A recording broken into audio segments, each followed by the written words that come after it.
युद्ध भूमि में अपनी मृत्यु से अधिक अपनों की मृत्यु का भय कितना सताता है ना मित्र। परंतु ऐसा क्यों होता है कि मैं स्वयं के शरीर पर सहस्त्र बाण सह सकता हूं। मैं ये सब पीड़ा सहने में सक्षम हूं। एक योद्धा होने के नाते मैं युद्ध के सभी नियमों से अवगत हूं। परंतु वृषसेन को लगे बाण, उसकी मृत्यु का भय मुझे खाया जा रहा है। परंतु तुम ये कैसे कह सकते हो मित्र कि ये भय है, पूर्वाभास नहीं? पूर्वाभास? आप क्या कहना चाहते हैं? एक योद्धा को विजय की आशा अवश्य होती है, परंतु उसे परिणाम का पूर्वाभास भी होना चाहिए। आज युद्ध में जो हमारे साथ खड़ा था, कल उसका स्थान कोई और ले लेगा और उसके पश्चात कोई और। ये युद्ध है मित्र, इसे बदला नहीं जा सकता। बलिदान मांगना युद्ध की नियति है मित्र।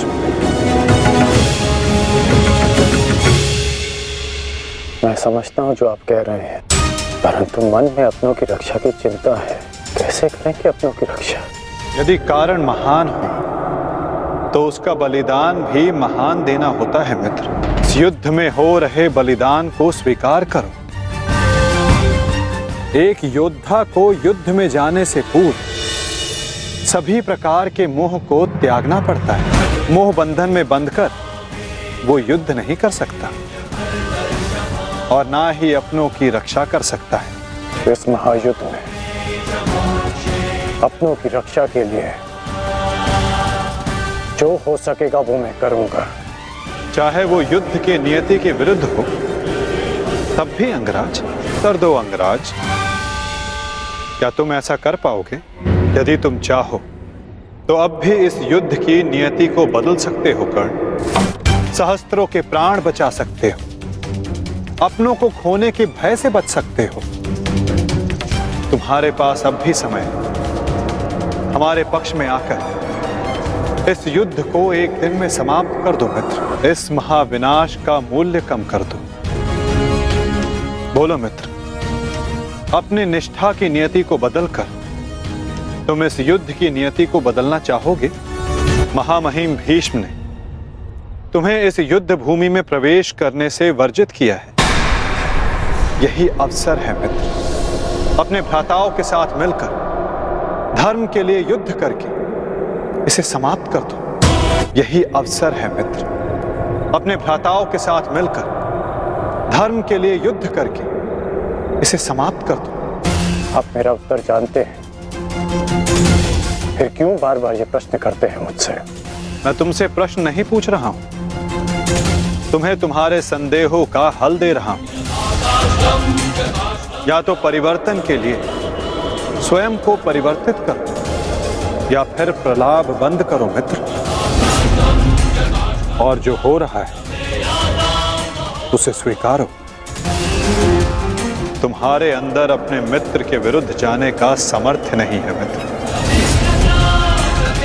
जो पीड़ा आज तुम अनुभव कर रहे हो सकता है कि कल तुम्हें उससे अधिक पीड़ा अनुभव करनी पड़े मित्र।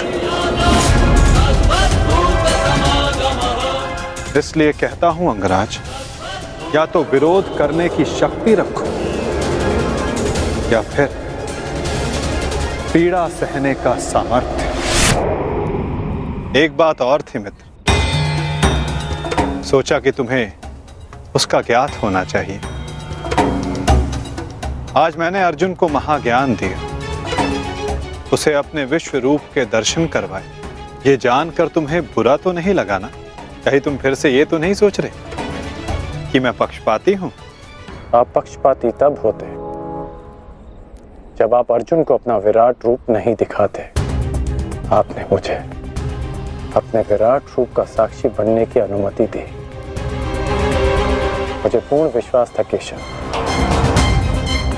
कि एक ना एक दिन आप अर्जुन को अपना विराट रूप अवश्य दिखाएंगे। आपको लेकर किसी और के मन में शंका हो सकती है, परंतु मेरे नहीं। एक दिन आपने मुझे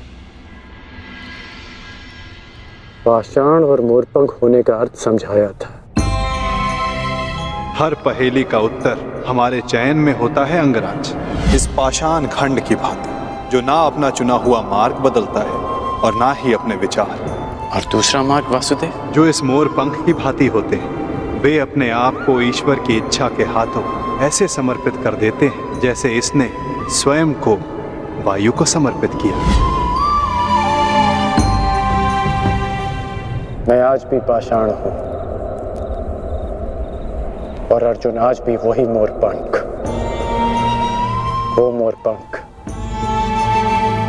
जिसे आपको अपने मस्तक पर धारण करना ही था। ये मेरा प्रारब्ध है कि मैंने पाषाण होना चुना है।